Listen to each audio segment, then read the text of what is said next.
Hi hello welcome to our channel. నేను మీ సిరి.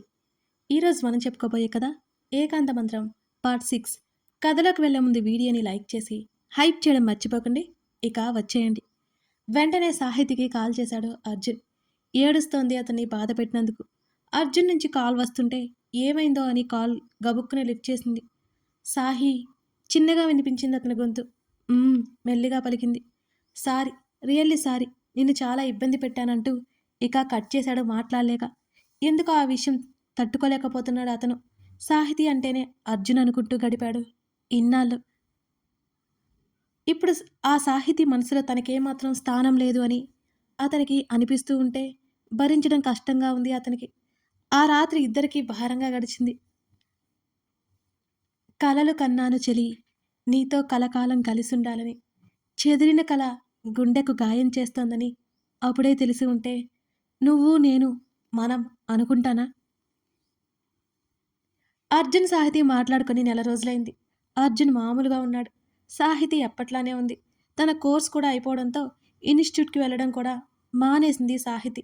ఒకానొక ఉదయం సాహి, త్వరగా లేచి రెడీ అవ్వు అని సుప్రజ అరుస్తుంటే, ఏంటమ్మా అంది నిద్రమొహంతో సాహితి. త్వరగా లేచి ఫ్రెష్ అవ్వు, నీకోసం ఒక సర్ప్రైజ్ ఉంది అంది సుప్రజ. ఈరోజు నా బర్త్‌డే కూడా కాదు కదా అమ్మా అని అడిగింది సాహితి. చెప్తా, నువ్వెళ్ళి స్నానం చేసి రాపో అని సుప్రజ చెప్పింది. సాహితి స్నానం చేసి వచ్చేసరికి బెడ్ మీద చీర ఉంది. అమ్మా, ఇప్పుడు ఈ చీర ఎందుకు అని అడిగింది. చెప్తాను, ముందు ఇలా రా. మరో అరగంట తర్వాత పూర్తిగా రెడీ అయిపోయింది సాహితి. అమ్మా సాహి, పెళ్లి చూపులు నీకు అంటున్న సుప్రజ మాటలకి ఒక్కసారిగా బిగుసుకుపోయింది సాహితి. అమ్మా ఏంటిది అరిచింది. నువ్వు మీ నాన్న పెద్ద తోడు దొంగలు. నీ ప్రేమ విషయం దాచుకుని ఇన్నాళ్ళకి బయట పెట్టారు. నేను కాదంటానా అంటూ కూతురి నుదుటిన ముద్దు పెట్టి, నీకోసం అందరూ ఎదురు చూస్తున్నారు, కిందకి పదా అని అంది సుప్రజ. అమ్మా అది కాదు. అబ్బా సాహి, మనం తర్వాత మాట్లాడుకుందాం, మీ డాడీ రమ్మంటున్నారు పదా అని లాక్కుపోయింది సుప్రజ. సాహితీ మాటలను పట్టించుకోలేదు అసలు ఏమాత్రం. మరోవైపు, అమ్మా ఇక్కడికెందుకొచ్చాం అని అర్జున్ మెల్లిగా అన్నాడు. సర్ప్రైజ్ నాన్న, మీ నాన్నని కూడా ఒప్పించా గొప్పగా అంది అమృత. సాహి వాళ్ళింట్లో సర్ప్రైజ్ ఏంటో అని ఆలోచించాడు అర్జున్. అక్కడ సెటప్ అంతా చూసి షాక్ అయ్యి, అమ్మా సాహికి నాకు పెళ్లి చూపులా అన్నాడు అదే ఆశ్చర్యం మెయింటైన్ చేస్తూ. అవును, ఎలా ఉంది నా సర్ప్రైజ్ అని నవ్వుతూ అడిగింది అమృత. అమ్మా ముందే చెప్పాలి కదా అసలు సాహి అని అర్జున్ అంటుంటే, అల్లరి కన్నయ్య, ఇక సైలెంట్గా ఉండు, అదిగో సాహి వస్తుంది చూడు, ఎంత బావుందో అంది అమృత. అప్రయత్నంగా సాహితీ వైపు చూపులు తిప్పాడు అర్జున్. చంద్రకాంత రంగు చిలకపచ్చ రంగు పట్టుచీరలో ఉండీలేనని నగలు బారుజడ ముందుకు వేసుకుని తల దించుకుని వస్తుంటే కళ్ళార్పడం మర్చిపోయి మరీ చూస్తున్నాడు అర్జున్. ముద్ద పసుపులాంటి ఆ రూపానికి తోడు అమాయకత్వం, అంతటి అందాల రాశిని వదులుకోవాలంటే ఎవరికైనా కష్టమే కదా. ఆ అందంతో పాటు అనుకువ, అంతే మంచి మనస్సు వదులుకోవాలి అంటే ప్రాణం ఒప్పట్లేదసలు అర్జున్‌కి. సాహికి పెళ్లి చూపుల విషయం తెలుసా? లేదు లేదు. నాతో అని తెలిసి ఉండదులే అనుకుని ఆమెను గమనిస్తున్నాడు అర్జున్. లేచి వెళ్లి సాహిని పక్కన కూర్చోబెట్టుకున్నాడు ప్రశాంత్. దిగులు నిండిన కళ్ళతో తండ్రి వైపు చూసింది. కూతురు తల నిమిరి, సాహి అర్జున్ అనగానే ఉలిక్కిపడి చూసింది సాహితి. అప్రయత్నంగా చూపు పక్కకు తిప్పగానే ఆమెకి అర్జున్ కనిపించాడు. అతను తననే చూస్తూ కళ్ళు పెద్ద చేసి చూసింది. అతని గురించి వేరే విధంగా అనుకుంటుందేమోనని అతని భయం అతనిలో ఉంది మరి. మెల్లిగా తల అడ్డంగా ఊపాడు అర్జున్, తనకేమీ తెలియదు అన్నట్టుగా. ఇద్దరికీ ఒకరంటే ఒకరికి ఇష్టం. ఆ విషయం మాకు కూడా తెలిసిపోయింది. పెళ్లిని వాయిదా వేస్తూ వచ్చారు. ఇక వాయిదా వేయడానికి వీల్లేదు. అందుకే మీ ఇద్దరికీ తెలియకుండా పెళ్లి చూపులు ఏర్పాటు చేశాం అని అన్నాడు ప్రశాంత్. మౌనంగా కూర్చొని చేతులు నలుపుకుంటోంది సాహితి. అర్జున్‌కి కూడా అప్పుడే తెలుసని ఆమెకి అర్థమైపోయింది. అమ్మా సాహి, నువ్వేం భయపడకు. వీడు ఎలాంటి ఎక్స్ట్రాలు చేస్తే నేనున్నాను కదా అని అన్నాడు అర్జున్ తండ్రి శ్రీనివాస్. డాడ్ అర్జున్ చిరుకోపంగా అన్నాడు. అందరూ నవ్వేశారు. అంత సంతోషంలో పాలు పంచుకోకపోవడం వల్ల పెద్ద బాధ కలుగుతోంది సాహితికి, అటువైపు అర్జున్‌కి కూడా. అయినా పెళ్లి చూపులేంటి, మాకసలు విషయం చెప్పలేదు మీరెవరు అని అడిగాడు అర్జున్. సర్ప్రైజ్ అర్జున్ అని ప్రశాంత్ నవ్వుతూ అన్నాడు. అంకుల్ అసలు ఇప్పుడే అని అర్జున్ ఏదో చెప్పబోతుంటే, నాన్న ఏదైనా ఉంటే మీ ఇద్దరూ మాట్లాడుకోండి. మా వరకైతే అంతా క్లియర్ అయిపోయింది. అర్జున్ మాటల మధ్యలోనే ఆపేస్తూ చెప్పింది అమృత. అది కాదమ్మా, మీతోనే మాట్లాడాలి అని అన్నాడు అర్జున్. అర్జున్ వాట్ హ్యాపెండ్ అని ప్రశాంత్ అడుగుతుంటే, ఏముంది, ఏ 2-3 ఏళ్ళో అడుగుతారు వీళ్ళు, పెళ్ళి వద్దంటారు అంతేగా అంది అమృత. ఆ మాటలకు ప్రశాంత్ నవ్వి, సాహి వెళ్ళు, వెళ్ళి మాట్లాడుకుని ఏదైనా సమస్య ఉంటే మాతో చెప్పండి అని అన్నాడు ప్రశాంత్. వెంటనే తల్లి వైపు చూసింది. వెళ్ళు సాహి అంటూ కూతుర్ని పైకి లేపింది సుప్రజ. అక్కడ అంతమంది మాట్లాడుతున్నా సాహితీ ఏ ఒక్క మాట కూడా మాట్లాడలేదని గమనించాడు అర్జున్. అంతేకాకుండా సాహితీ ముఖంలో నవ్వు ఏ కోసానా కనిపించలేదు అతనికి. అందరికీ చెప్పేద్దామనుకున్నాడు వెళ్ళొద్దని, పెళ్ళి వద్దని. పెళ్ళి వద్దని చెప్తే కారణం అడుగుతారు. కారణం ఏం చెప్పాలి? సాహితీ అంటే తనకి ఇష్టమని ఆల్రెడీ తన తల్లికి తండ్రికి ఇద్దరికీ తెలుసు. ఇంటికి వెళ్ళాక చెప్పాలి అనుకున్నాడు అర్జున్. అర్జున్ వైపు ఒకసారి చూసి గదిలోకి వెళ్ళిపోయింది సాహితి. వెళ్ళు అర్జున్, అమృత పంపింది. మౌనంగా ఆమెను అనుసరించాడు అర్జున్. అర్జున్ గదిలోకి వెళ్ళేసరికి విండోకి ఆనుకుని విండో నుంచి బయటకు చూస్తూ కనిపించింది సాహితి. డోర్ లాక్ చేసి ఆమె దగ్గరికి నడిచాడు అర్జున్. సాహి అని అర్జున్ పిలవగానే, అర్జున్ నాకు పెళ్ళంటే ఇష్టం లేదని తెలుసు కూడా ఎందుకు చేస్తున్నావు ఇదంతా అని కన్నీళ్లతోనే అడిగింది సాహితి. షాక్ అయ్యాడు ఆమె మాటలకి అర్జున్. అతనితో కఠినంగా మాట్లాడుతున్నందుకు ఆమె కన్నీళ్లు పెట్టుకుంటుంటే పెళ్లి తనతో ఇష్టం లేదని, అందుకే ఏడుస్తుందని అతను అనుకున్నాడు. అతని మనసంతా చివుక్కుమంది. సాహి నిజంగా నాకేం తెలియదు, మీ ఇంటికని తీసుకొచ్చిందమ్మ.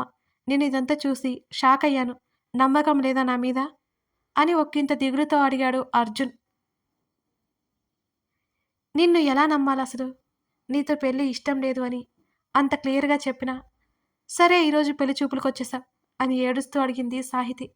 ఆ మాటలు అతని మనసుకి చెప్పలేనంత బాధ కలిగించాయి. నేను చెప్పేది నిజం. నువ్వు నమ్మినా నమ్మకపోయినా నేనేం చేయలేను. ఇప్పుడే అందరితో చెప్పేస్తా ఈ పెళ్లి జరగదు అని. అప్పటికైనా నమ్ముతావా నా మాటలు? చిన్నప్పటి నుంచి చూస్తున్నావు కదా నన్ను. ఇంత బాగా అర్థం చేసుకుంటావని అస్సలు అనుకోలేదు నేను. ఏమాత్రం ఎక్స్‌పెక్ట్ చేయలేదు Sahi. Thank you very much Sahithi అని అర్జున్ బలవంతంగా కోపం, బాధ ఆపుకుంటూ అన్నాడు. అతని మాటల్లో దూరం కనిపెట్టేసి మౌనంగా రోదించింది సాహితి. ఇంకొక విషయం, ఇంతమంది ముందు నేను ఇష్టం లేదు అని చెప్తే అంకుల్ వాళ్ళు బాధపడతారు. ఇంటికి వెళ్ళగానే చెప్తాను. అంతేకాదు అంకుల్ వాళ్ళ ముందు నేను అలా చెప్పలేను. నువ్వు కూడా అంకుల్ వాళ్ళని కన్విన్స్ చేయడానికి ట్రై చెయ్యి అని ఫాస్ట్‌గా అక్కడి నుంచి బయటకు వచ్చేశాడు అర్జున్. ఏమాత్రం అక్కడ ఉండలేక. 2 నిమిషాల తర్వాత కళ్ళు తుడుచుకొని అతని వెంటే బయటకొచ్చింది సాహితి కూడా.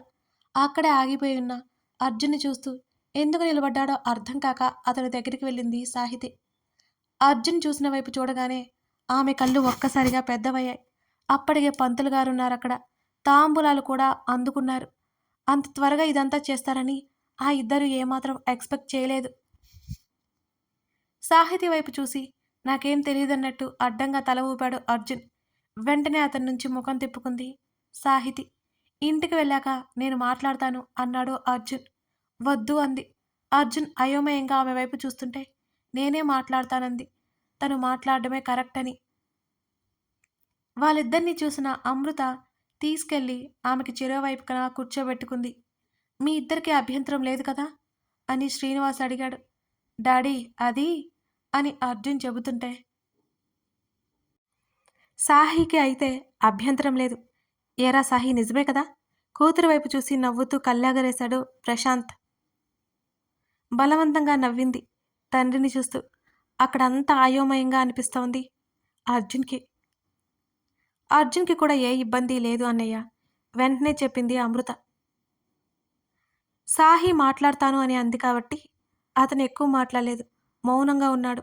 అందరూ నవ్వుకుంటూ అన్నీ మాట్లాడుకుంటుంటే మౌనంగా తలదించుకుని ఉంది సాహితి. ఆమెకిష్టం లేకుండా ఇది అంతా జరుగుతుంది. అందుకే అలా ఉంది అనుకున్నాడు అర్జున్ అయితే. తన చేతిలో అయితే ఏమీ లేదిక. ఆమె సమాధానం చెప్పాలి. అతని మనసులో ఒకటే దిగులు. ఆమె తనని తప్పుగా అర్థం చేసుకుంటుందో అనే దిగులు అతనిలో ఎక్కువైంది. అయినా సాహి అర్థం చేసుకునే వరకు వెయిట్ చేయాలనుకున్నాడు అర్జున్. ఇంత త్వరగా పెళ్లి ఏర్పాట్లు చేస్తారని అతను కూడా ఏమాత్రం ఊహించలేదు. ముహూర్తాలు కూడా ఇంకో నెల రోజుల్లో బావున్నాయి. ఆల్రెడీ పట్టించేశాం నాన్న. అప్పటి వరకు అన్నీ చూసుకో నాన్న. అన్నయ్య, మైత్రి పెళ్లి తర్వాత 2 సంవత్సరాలకి మా ఇంట్లో పెళ్లి, మీ ఇంట్లో అప్పుడే పెళ్లి. ఈ నెల రోజులు మీ ఇద్దరు అన్ని ఏర్పాట్లు చూసుకోండి అని భర్త వైపు, ప్రశాంత్ వైపు చూసింది అమృత. నా సాహి పెళ్లికి నేనే దగ్గరుండి చూసుకుంటాను అమృత అని అన్నాడు ప్రశాంత్. సరే సరే అన్నాడు శ్రీనివాస్. సుప్రజకి పట్టలేనంత సంతోషంగా ఉంది. సరే సుప్రజ, ఇక మేము వెళ్ళొస్తాం. అసలే బోల్డన్ని ఏర్పాట్లు చేయాలి. నాకు కాళ్ళు చేతులు ఆడట్లేదు అని అంది అమృత. పెళ్ళికింకా నెల రోజులు టైం ఉంది కదా! చక్కగా ఏర్పాట్లు చేసుకోవచ్చులే. నువ్వేం కంగారు పడకంటూ అమృతని చూశాడు శ్రీనివాస్. నా అర్జున్ పెళ్ళంటే ఈ మాత్రం కంగారు లేకుండా ఎలా ఉంటుంది చెప్పండి? అంటూ కొడుకు వైపు ప్రేమగా చూసుకుంటూ చెప్పింది అమృత. కాసేపు మాట్లాడుకున్న తర్వాత వెళ్ళిపోయారు అక్కడి నుంచి అర్జున్ వాళ్ళు. సాహి, ఏమైందిరా? ఎందుకలా ఉన్నావు? అని అంటూ కూతుర్ని దగ్గర కూర్చోబెట్టుకున్నాడు ప్రశాంత్. అది డాడీ, ఏం చెప్పాలో అర్థం కాలేదు సాహితికి. కూతురి ప్రవర్తన తేడాగానే ఉంది. ఇంకా షాక్‌లోనే ఉన్నావా? అర్జున్ అంటే నీకు ఇష్టమని ఇంతకుముందు నాతో చెప్పావు కదా! ఇప్పుడు అర్జున్ కూడా సెటిల్ అయిపోయాడు. మీకు పెళ్లి చేసే టైం అని అనిపించింది. అందుకే నీకు ఈ సర్ప్రైజ్ అని అన్నాడు ప్రశాంత్ కూతుర్ని చూసి నవ్వుతూ. వాళ్ళ సంతోషాల్ని చిదిమేయాలని అనుకోలేదు సాహితి. కానీ అర్జున్‌తో పెళ్లి జరిగితే మైత్రి ఎలా ఫీల్ అవుతుందో తెలియట్లేదు ఆమెకి. ఇప్పుడంటే వాళ్ళ ఇంటికి వెళ్ళిపోయింది. పెళ్లి విషయం తెలిస్తే ఖచ్చితంగా వస్తుంది కదా!